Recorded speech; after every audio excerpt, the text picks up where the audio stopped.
আমরা সুবহানাল্লাহ কেন বলি? যখন বিষয়টা আশ্চর্যজনক হয়, সাধারণ কথা বলে কিন্তু আমরা সুবহানাল্লাহ বলি না। যদি বলি আব্দুর রহিমের ছেলে আব্দুল করিম বিয়ে করছে, আপনার কি সুবহানাল্লাহ বলছেন? এটা সুবহানাল্লাহ বলার কি? বিয়ে করে আব্দুর রহিম আজকে সারা দিন কাজ করছে, 500 টাকা পাইছে, সুবহানাল্লাহ বলবে কেউ? সাধারণ জিনিস, সুবহানাল্লাহ বলার কি? আর যদি এইভাবে বলি, এই যে কথাগুলো বলছি, যে একবার সুবহানাল্লাহ বললে এমন গাছ তৈরি হয় 500 বছর দৌড়াইয়া ছায়া শেষ করা যায় না, তখন এটা আশ্চর্যজনক। শুধুমাত্র মসজিদে আসলেই একটা উট কুরবানির সওয়াব হয়। সুবহানাল্লাহ, কত বড় বিষয়! আপনি শুধু মসজিদে ঢুকছেন, যদি উটের দাম যদি 12 লক্ষ টাকা হয়, তাহলে আল্লাহর ঘরের মধ্যে আল্লাহর নামে 12 লক্ষ টাকা দিয়ে দিলে যেমন সওয়াব, শুধু মসজিদে আসলেই কি আর কিচ্ছু করতে হবে না, শুধু জুমার দিন আগে আগে আসছেন। তাহলে এমন বড় বিষয় যখন আমাদের হয়, মানে যে বিষয়টা আমাদের দ্বারা সম্ভব না, আমরা কি এত বড় গাছ বানাইতে পারবো বলেন? আমাদের দেশের যে গাছ পায়ে হাঁটলেও একটু পরে ছায়া কি শেষ, আর শক্তিশালী গোড়া 500 বছর দৌড়াইলো ওই ফলের গাছের ছায়া কি করতে পারবে না শেষ করতে? জান্নাতে এমন গাছ আল্লাহ দিবেন, এটা কি দুনিয়ার কোন মানুষের দ্বারা সম্ভব?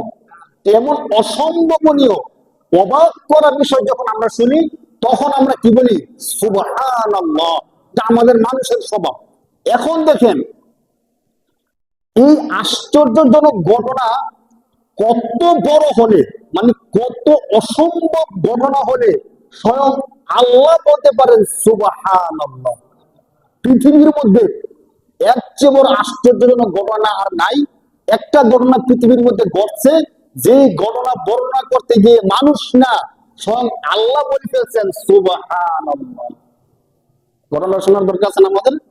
আমরা ঘটনাটা জানি, শুনছিও। বাকি মুফাসসিরিন কেরামগণ বলেন যে আমরা তো বলি সুবহানাল্লাহ, কিন্তু ঘটনাটা এত অবিশ্বাস্য, এত অসম্ভবনীয়, যে ঘটনা বর্ণনা করার শুরুতে স্বয়ং আল্লাহ তাআলা সুবহান বলে ফেলছেন। সুবহান কোথায় বলছেন? আল্লাহ যে কথাগুলো বলেন, কথাগুলো কোথায় বলেন? কোরআনে। আল্লাহ কথাগুলো কোথায় বলেন? কেউ যদি বলে আল্লাহ বলছেন, তাহলে এই কথাটা থাকতে হবে কই? শুধু বললে সারবেন যে আল্লাহ বলছেন। আর যদি বলেন রাসূল বলছেন, ওই কথাটা কোথায় থাকতে হবে? হাদিসে।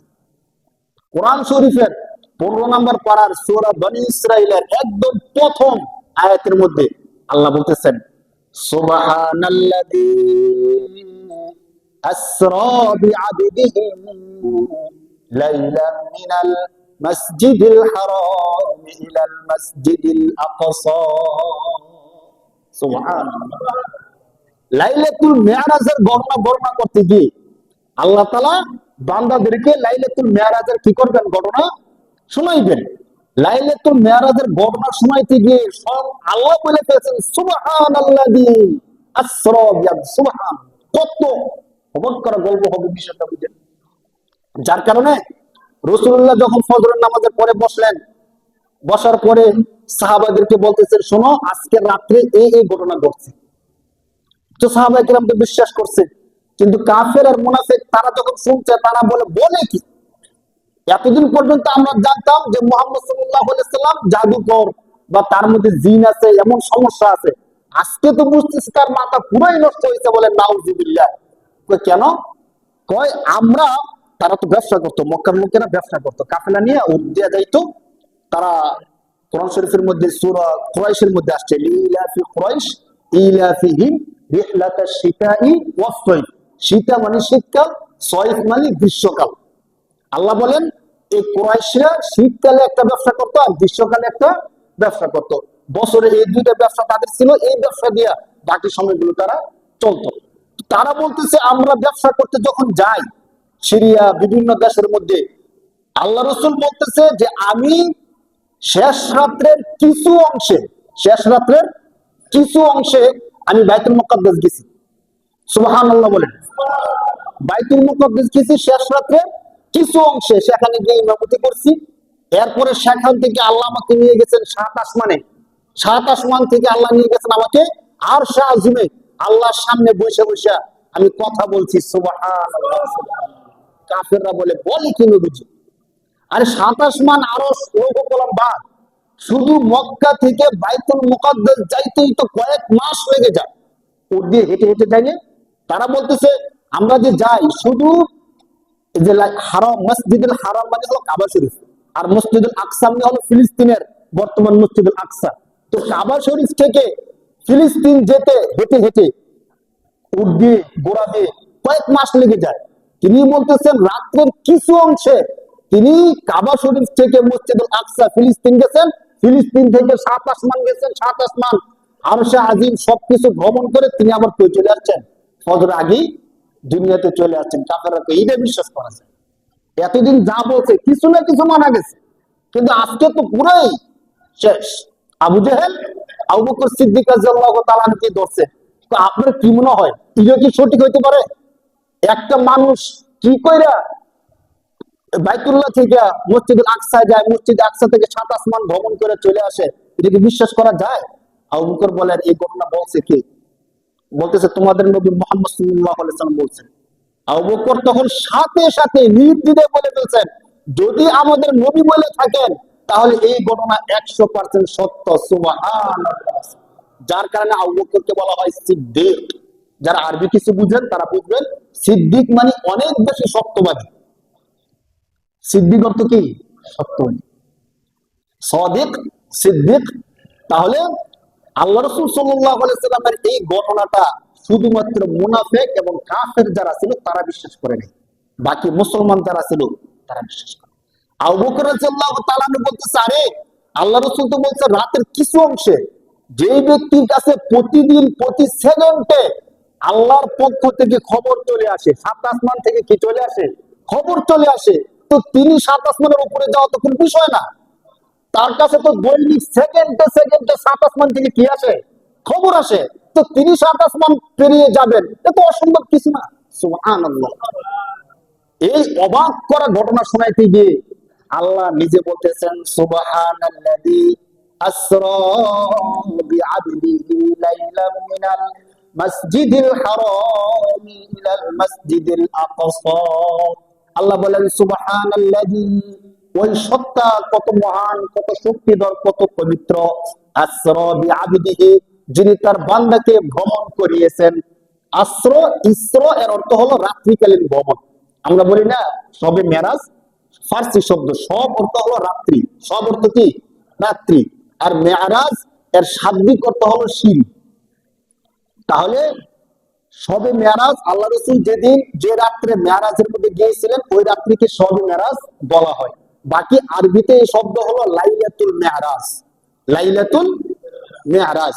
তাহলে আল্লাহ রাসূল সাল্লাল্লাহু আলাইহি ওয়াসাল্লাম বাইতুল্লাহ থেকে নিয়ে বাইতুল মুকাদ্দাস গেছেন, একে বলা হয় ইসরা, মানে রাত্রিকালীন ভ্রমণ। আর বাইতুল মুকাদ্দাস থেকে নিয়ে 7 আসমান ভ্রমণ করছেন, এর নাম হলো মেরাজ, ঊর্ধ্ব গমনের সিঁড়ি। যে সিঁড়ি দিয়ে উপরে উঠা হয় তাকে বলা হয় মেরাজ। তাহলে আল্লাহ রাসূল সাল্লাল্লাহু আলাইহি সাল্লাম যে মেরাজ করছেন, এই ঘটনা কি অস্বীকার করার মতো? একমাত্র কাফের এবং মুনাফিক ছাড়া এই ঘটনাকে কেউ অস্বীকার করতে পারে না। আর মুসলমানদের জন্য হুকুম হলো, এর পরও যদি কেউ অস্বীকার করে যে না মেরাজের ঘটনা ঘটে নাই, তো কিভাবে সম্ভব?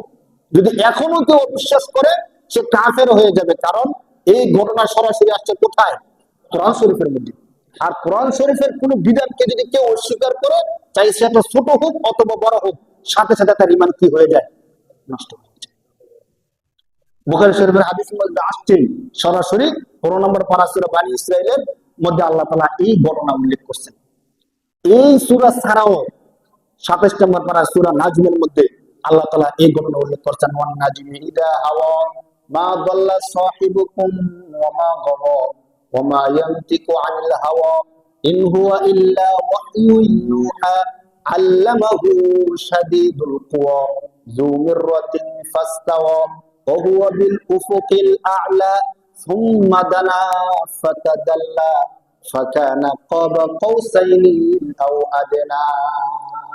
মুহাসসিনে কেরামগণ বলেন সুম্মা দানা ফাতাদাল্লা, তিনি আরো নিকটবর্তী হয়েছেন। কার? আল্লাহর নিকটবর্তী হয়েছেন। ফাকানা কাবা কাউসাইনি আও আদনা, কেমন নিকটবর্তী হয়েছেন? দুইটা তীর একসাথে রাখলে যেমন নিকটবর্তী, ঠিক আল্লাহ রাসূল আল্লাহর এমন কাছাকাছি চলে গেছেন। সুবহানাল্লাহ। এই সূরার একটা তাফসীর এমনও বলা হয়। তাহলে আল্লাহ রাসূল সাল্লাল্লাহু আলাইহি ওয়াসাল্লাম মেরাজ করছেন, এটা কি অস্বীকার করার মতো? বলেন। কেউ যদি অস্বীকার করে তার ঈমান থাকবে না। কোনোভাবেই তার ঈমান আর বাঁচানোর সুযোগ নাই। আল্লাহ রাসূল সাল্লাল্লাহু আলাইহি সাল্লাম মেরাজ করছেন। আমরা উম্মতে মুহাম্মাদের জন্য এর চেয়ে সুসংবাদ, এর চেয়ে গুরুত্বপূর্ণ খবর আর কোন কিছু হতে পারে না। শুরুতে বলছিলাম না যে পৃথিবীর মধ্যে যত আশ্চর্যজনক ঘটনা ঘটছে, এর মধ্যে সবচেয়ে আপনি যদি এক নম্বরে রাখতে চান, তাহলে মেরাজের ঘটনা হলো এক নম্বরে আশ্চর্যজনক ঘটনা। কারণ এমন এক ঘটনা, যে ঘটনা আমাদের ব্রেনে ধরে না। কিভাবে একটা মানুষ মসজিদে আকসা চলে যায়, বাইতুল্লাহ থেকে, হ্যাঁ, মসজিদে আকসা থেকে 7 আসমানে চলে যায়, এটা বলা সহজ, কিন্তু কাজটা কি সহজ? সত্যিকার চিন্তা করলে কিন্তু কাজটা এত সহজ? প্রকৃত মুমিন ছাড়া বিশ্বাস করাও কষ্ট।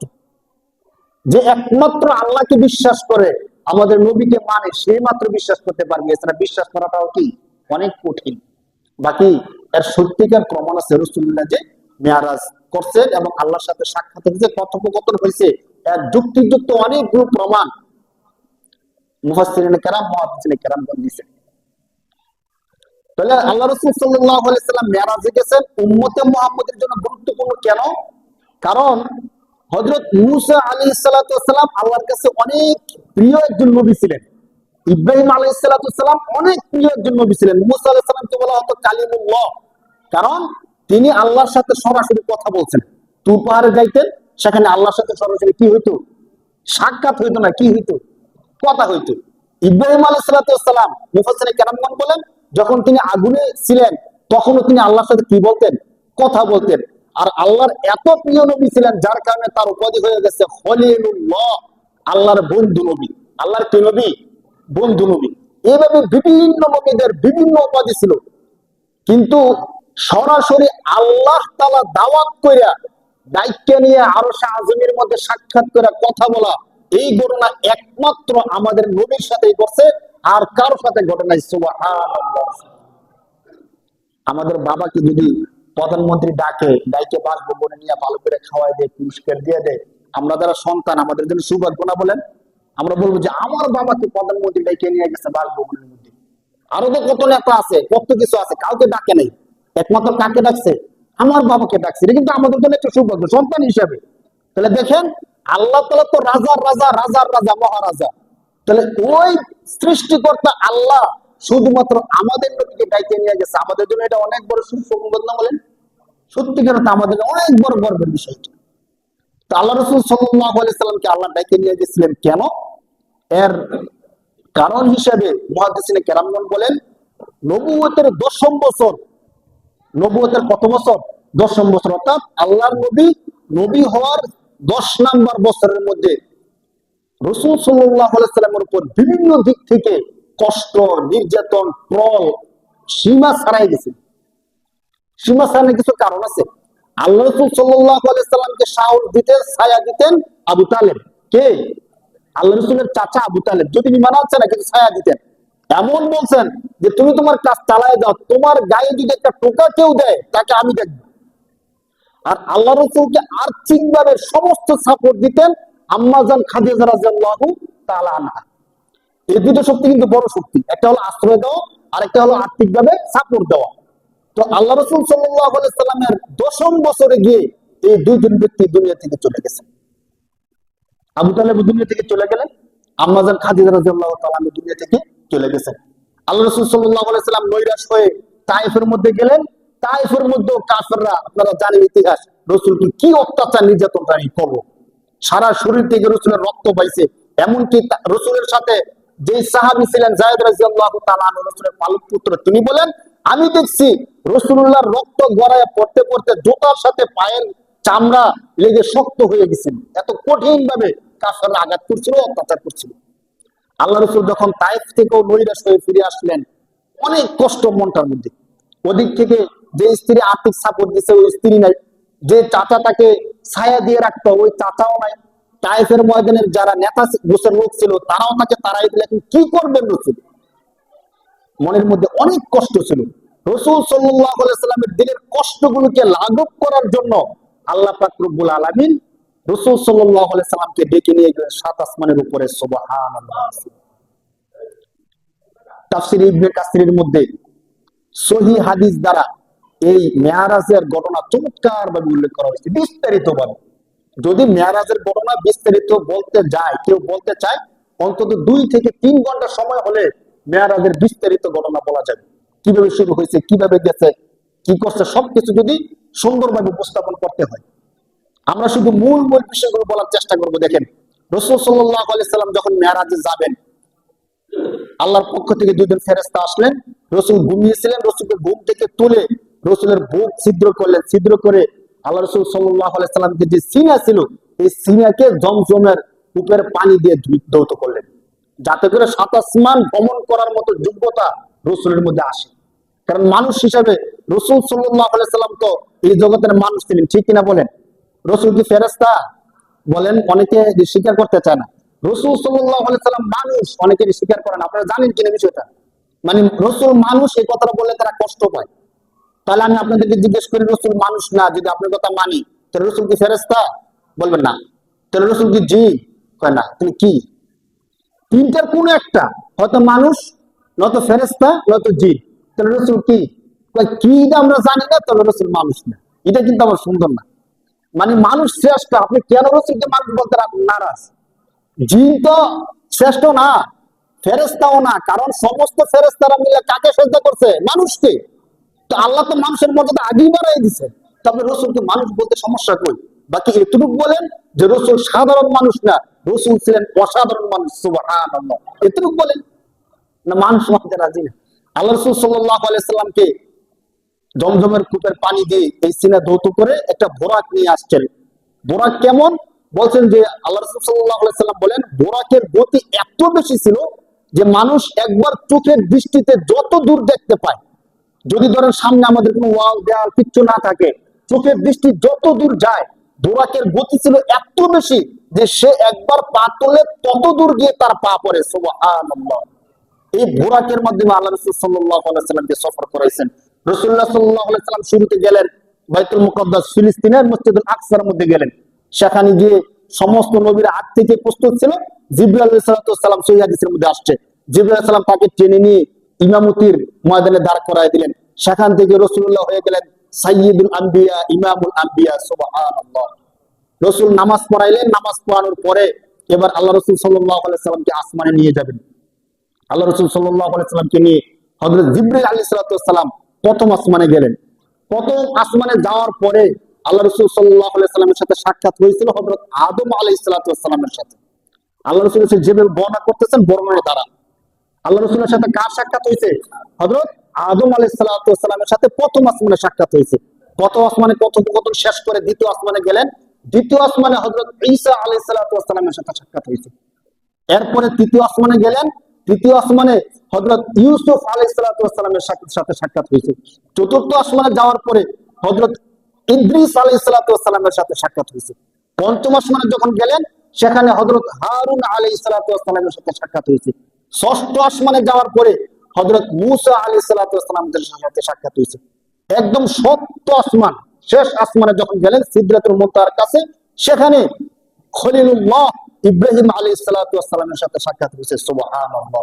এতটুকু যাওয়ার পরে হযরত জিবরাইল আলাইহিস সালাম বললেন, হে নবী, এখান পর্যন্ত আমার সীমা, আমি আর উপরে যেতে পারবো না, এখান থেকে আপনি নিজেই একা যেতে পারবেন। আল্লাহ তাআলা বিশেষ ব্যবস্থা করলেন।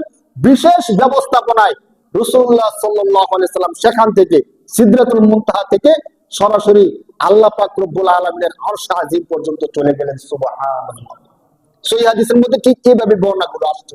রাসূল সাল্লাল্লাহু আলাইহি সাল্লাম আল্লাহ তাআলার কাছে যাওয়ার আগে এবং পরে কিছু দৃশ্য রাসূলুল্লাহ সাল্লাল্লাহু আলাইহি সাল্লামকে আল্লাহ তাআলা ইচ্ছে করে দেখাইছেন। কেন দেখাইছেন? অনেকে মনে মনে বলে, বা যারা মুরতাদ আছে, মুনাফিক আছে, অনেকে এমন বলে যে ইসলাম ধর্ম হলো একটা অন্ধবিশ্বাসের মতো, আল্লাহকে দেখছে না, তারা বিশ্বাস করতেছে। আপনাদেরকে একটা ছোট্ট যুক্তি বলি। যখন মূর্তি পূজকদেরকে বলা হয় যে মাটির তৈরি মূর্তি, তোমরা তাকে সেজদা করো, তার পূজা করো, তোমরা নিজেরাই বানাইছো, আবার নিজেরাই তার পূজা করতেছো, এটা কি তোমাদের যুক্তিতে ধরে? তখন তারা কি বলে জানেন? মানে শয়তানের যুক্তির অভাব নাই। শয়তানের সবচেয়ে বড় অস্ত্র হলো যুক্তি। কি বলেন? তাকে যখন আল্লাহ বলেন আগুনকে সেজদা করো, সে বলে আমি আগুনকে কেন সেজদা করব?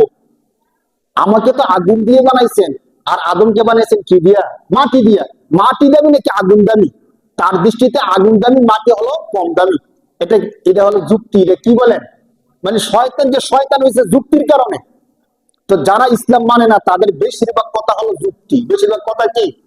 এখন তাদেরকে যখন বললেন যে মূর্তি পূজা করেন, নিজে বানাইয়া পিছন দিয়ে একটা বাঁশ দিয়ে দিচ্ছেন, খড়কুটা দিয়া কাদামাটি দিয়ে বানাইছেন, এটারই আবার আপনি পূজা করেন, এটা কি মাথায় ধরে? তখন তারা কি বলে জানেন, আরে আমরা তো মূর্তি পূজা করি, সামনে কিছু না কিছু একটা আছে, মূর্তি হোক আর যাই হোক, সামনে কিছু একটা রাইখে আমরা কি করি, আবাদত করি, পূজা করি। আর মুসলমানরা যে হাওয়াকে আবাদত করে বলেন নাউজুবিল্লাহ, তাদের সামনে তো কিচ্ছু নাই। আমাদের সামনে তো মূর্তি হলে একটা আছে, তাদের সামনে কিচ্ছু নাই, শুধু ফা ফা সেজদা করতেছে, রুকু করতেছে, এই আবাদত করতেছে। যুক্তি কিন্তু মিলাই দিচ্ছে দেখেন। তাহলে এই কথা যারা বলে, যেন এই কথা বলতে না পারে, এজন্য আল্লাহ পাক রব্বুল আলামিন ইচ্ছা করে রাসূলুল্লাহ সাল্লাল্লাহু আলাইহি সাল্লামকে কিছু দৃশ্য দেখাই দিয়েছেন। আল্লাহ রাসূল সাল্লাল্লাহু আলাইহি সাল্লামকে জান্নাত কেমন, জান্নাতের অবস্থা কি, এই সব কিছু আল্লাহ তাআলা ইচ্ছা করে দেখাই দিয়েছেন। আল্লাহ রাসূল বলেন, আমাকে জিবরাইল আলাইহিস সালাম নিয়ে গেলেন জান্নাতের মধ্যে, জান্নাত আমি পরিদর্শন করলাম, জান্নাতের নিয়ামতগুলো আমি এত চমৎকার দেখলাম। হাদিসের মধ্যে আসছে, রাসূলুল্লাহ বলেন, আমি না হয়ে যদি তোমরা কেউ চাইতা, আমার মনে হয় তোমরা জান্নাত থেকে আর বের হয়ে আসতা না। সুবহানাল্লাহ। কেন? কারণ জান্নাত সম্পর্কে স্বয়ং আল্লাহ বলছেন, আদাতুল ইবাদিয়াস সালিহিন মা লা আইনুন রাআত ওয়ালা উযুনুন সামিআত ওয়ালা খাতারা আলা কলবি বাশার। আল্লাহ বলেন, বান্দা আমি তোমাদের জন্য এত চমৎকার জান্নাত আমি তৈরি করে রেখেছি, যে জান্নাতের কথা কোন মানুষ কোনদিন তার কান দিয়ে শুনে নাই, কোন মানুষ কোনদিন কল্পনাও করতে পারে না। এত চমৎকার জান্নাত আমি আল্লাহ তোমাদের জন্য তৈরি করে রেখেছি। সুবহানাল্লাহ। এত চমৎকার জান্নাত। আল্লাহ রাসূল বলেন, আমি না হয়ে তোমরা কেউ যদি যাইতে জান্নাত থেকে বের হয়ে আসতা না। এত চমৎকার জান্নাত আল্লাহ পাক রব্বুল আলামিন সাজায় রাখছেন। আল্লাহ রাসূল পুরো জান্নাত দেখছেন, জাহান্নাম দেখছেন, জাহান্নামের শাস্তি কি, এই সব কিছু দেখছেন। কেন দেখছেন? মেরাজে গেছেন, আল্লাহর সাথে কথা বলবেন, এগুলো দেখানোর কারণ কি?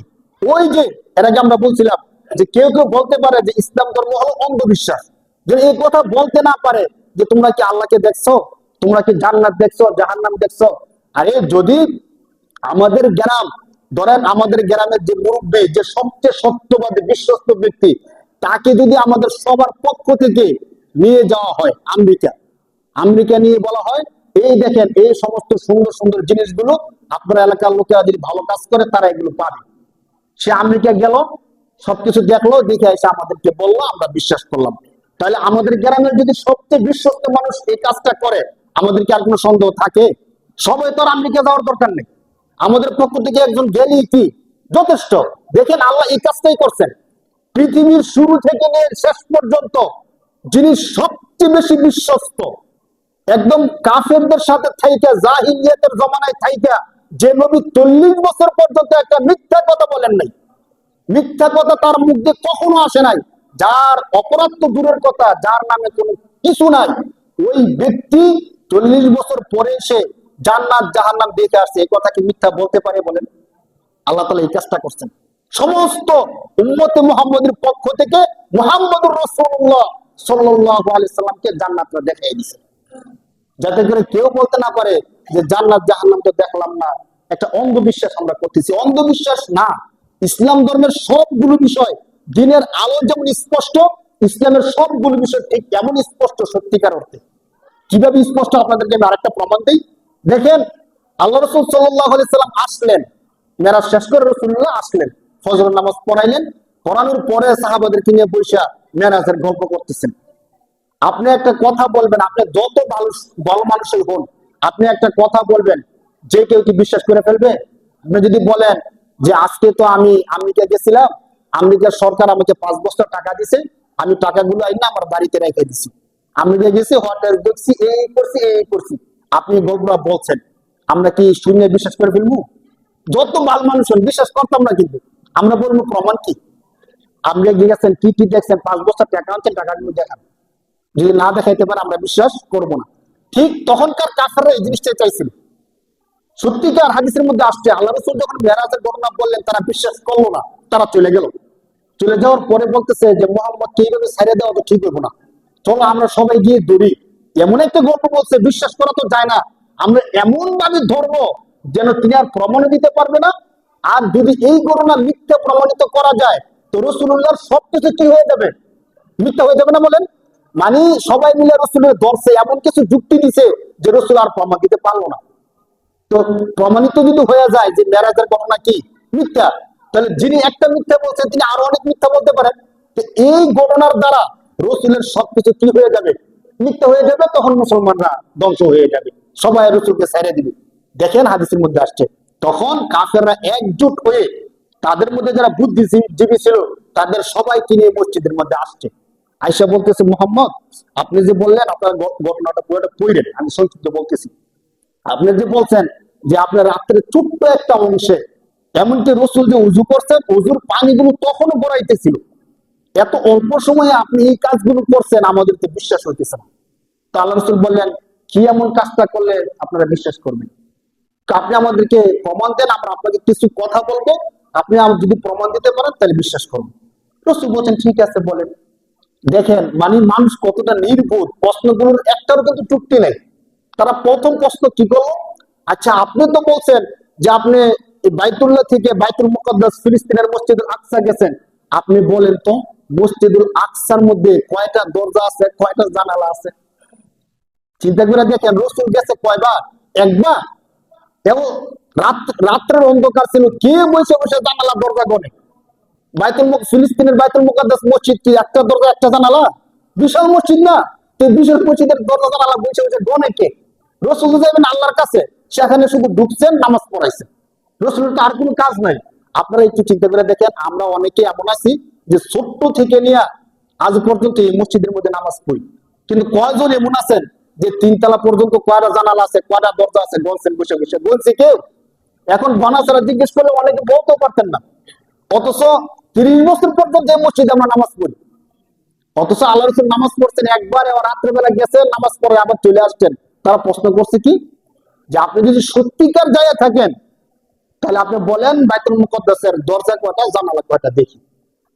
দেখেন আল্লাহ রসুল যদি তখন বলতে না পারতো, তারা কিন্তু ঠিকই প্রচার করতো যে মেরাজের ঘটনা মিথ্যা। কিন্তু এটার দ্বারা কি মিথ্যা প্রমাণিত হয়?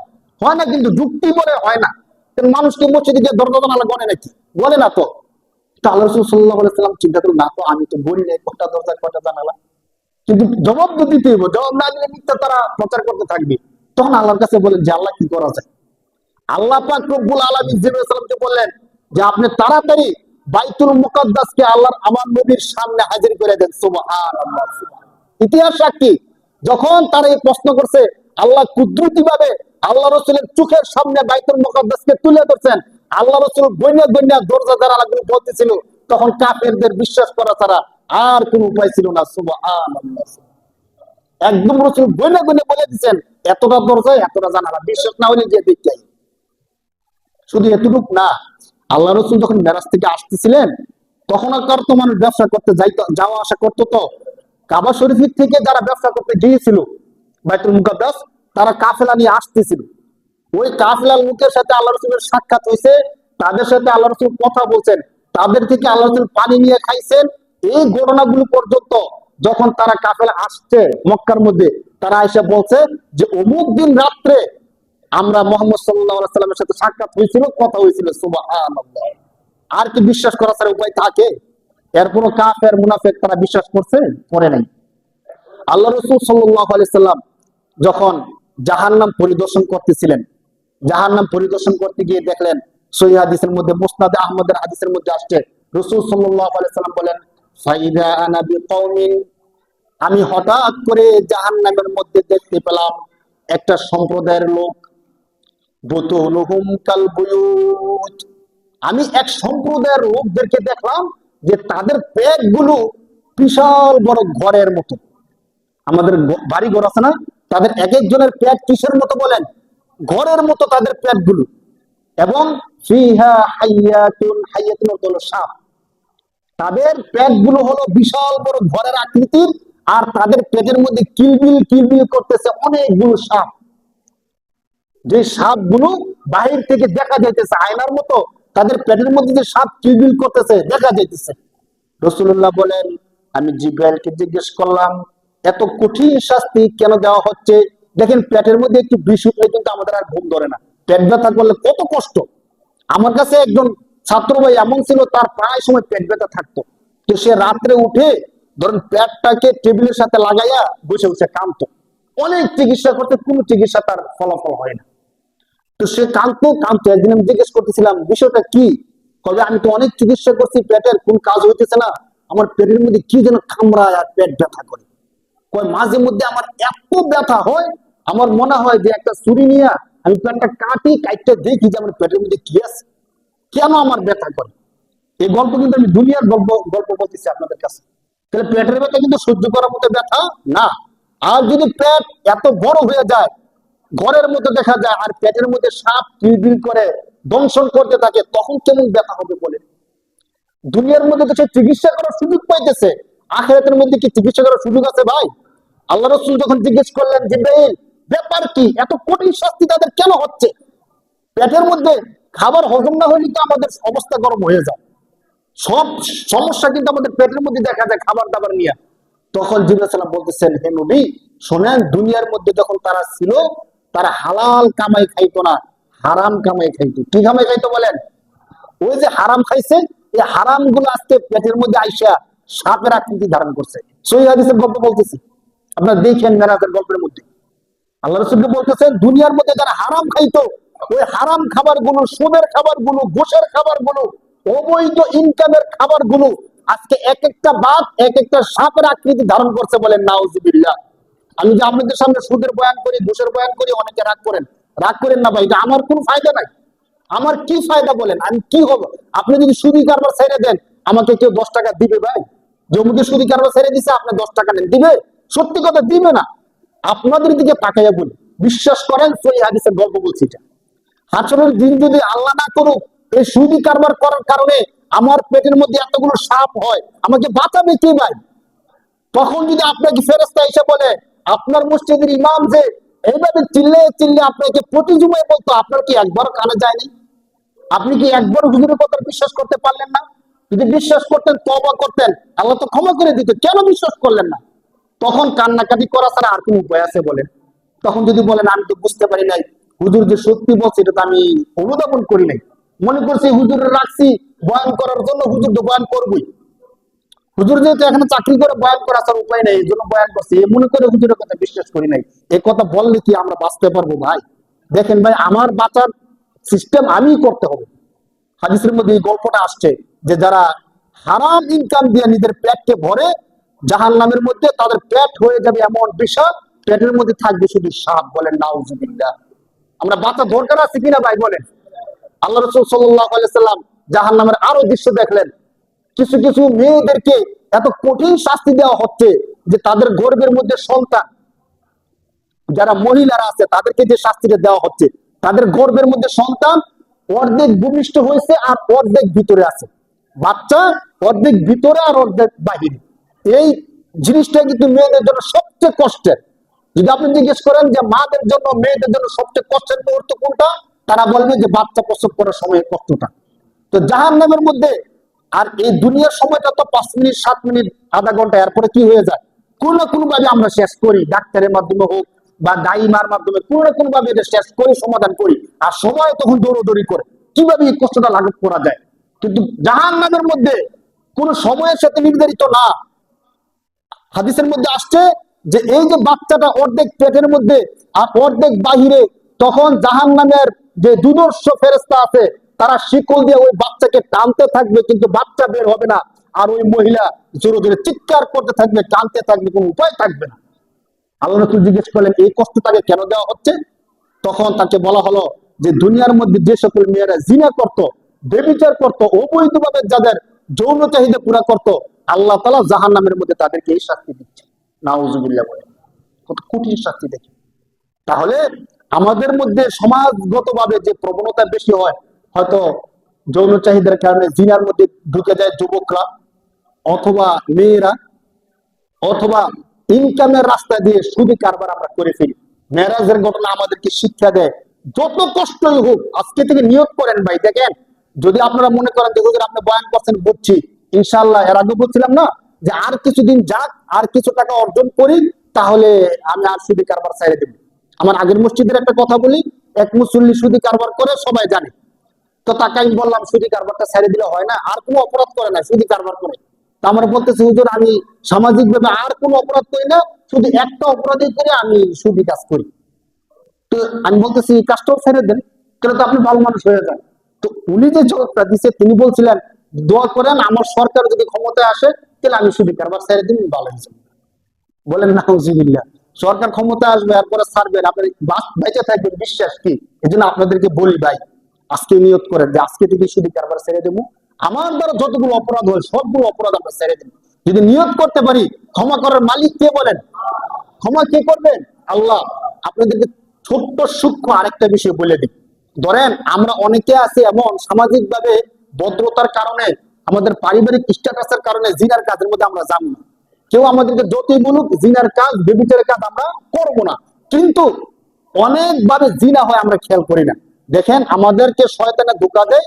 আমরা যখন বিয়ে করি, বিয়ে করার পরে সামাজিক ভাবে আমাদের সংসারের মধ্যে যখন অশান্তি থাকে, ঝগড়াঝাটি হয়, সাধারণ ঝগড়াঝাটি হইলেই আমরা স্ত্রীকে তালাক দিয়ে দিই। বলেন নাউজুবিল্লাহ। স্ত্রীকে কি দিয়ে দেয়? তালাক দিয়ে দেয়। শুধু স্ত্রীকে না, স্ত্রীর মাকে, স্ত্রীর 14 গোষ্ঠী বংশকে পর্যন্ত তালাক দেয়। পরে তালাক দিলাম, তোর 14 গোষ্ঠী তালাক দিলাম, নাউজুবিল্লাহ। কি ক্ষমতা! হ্যাঁ, সবার তালাক দিয়ে দেয়। এই যে তালাক দিয়ে দেয়, তখন তো মাথা ঠিক থাকে না, তালাক দিয়ে দিছে রাগের চোটে। এরপরে তালাক দেওয়ার পরে এসে হুজুরের কাছে বলে হুজুর বুঝতে পারি না, ঝগড়াঝাটি করে রাগের মাথায় কি বলছি আমার মনে নাই, 3 তালাক দিয়ে বলে দিচ্ছি। এখন আপনি দেখেন আপনার কিতাবের মধ্যে কোনোভাবে ঘুরাইয়া ফিরাইয়া রাখা যায় কিনা।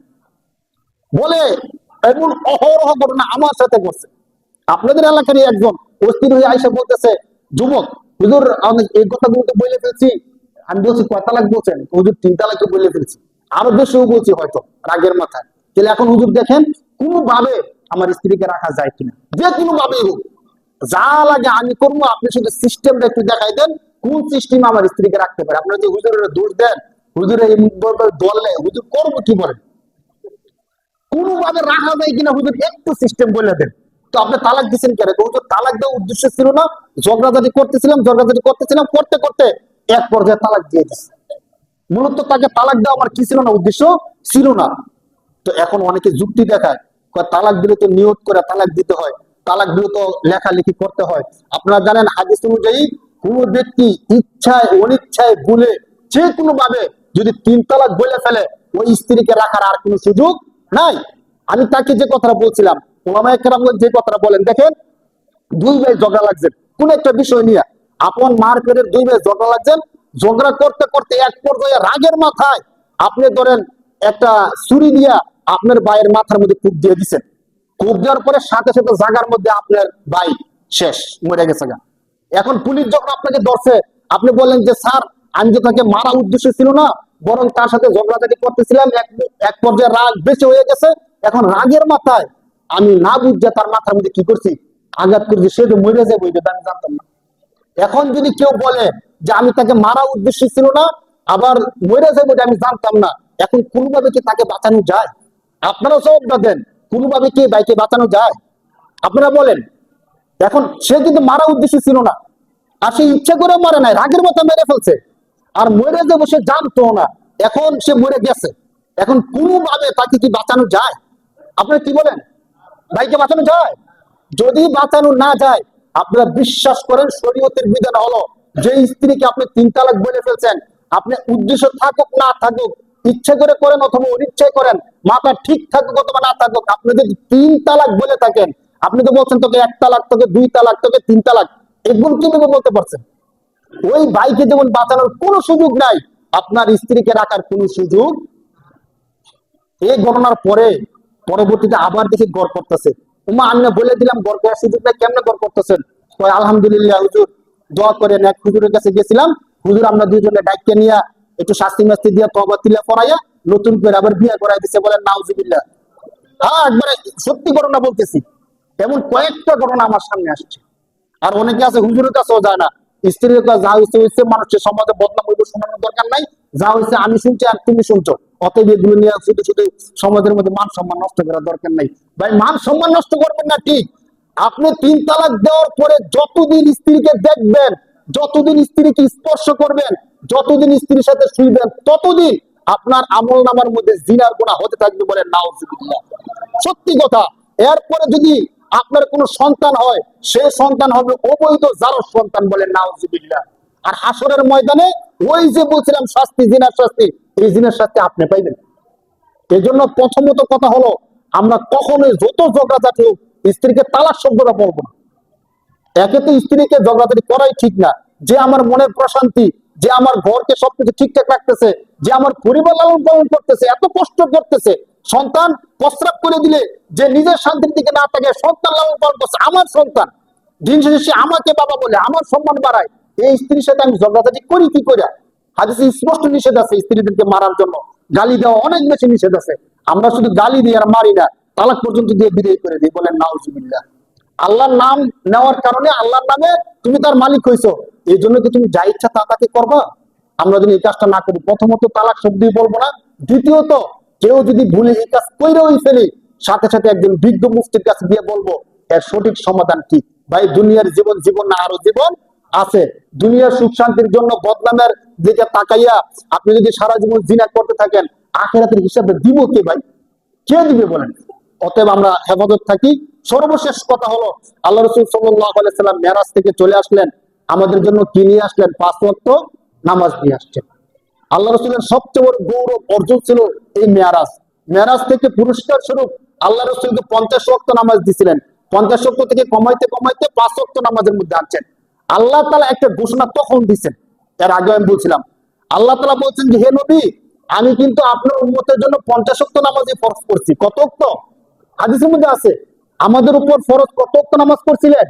তো 50ই ফরজ করছি, বাকি আপনি কমাইতে কমাইতে 5 ওয়াক্ত নিয়ে আসছেন। তো আপনি সাক্ষী থাকেন, আপনার যে উম্মতরা এই 5 ওয়াক্ত নামাজই পড়বে, আমি আল্লাহ তাদের আমলনামার মধ্যে 50 ওয়াক্ত নামাজের সওয়াব দিয়ে দেব। সুবহানাল্লাহ।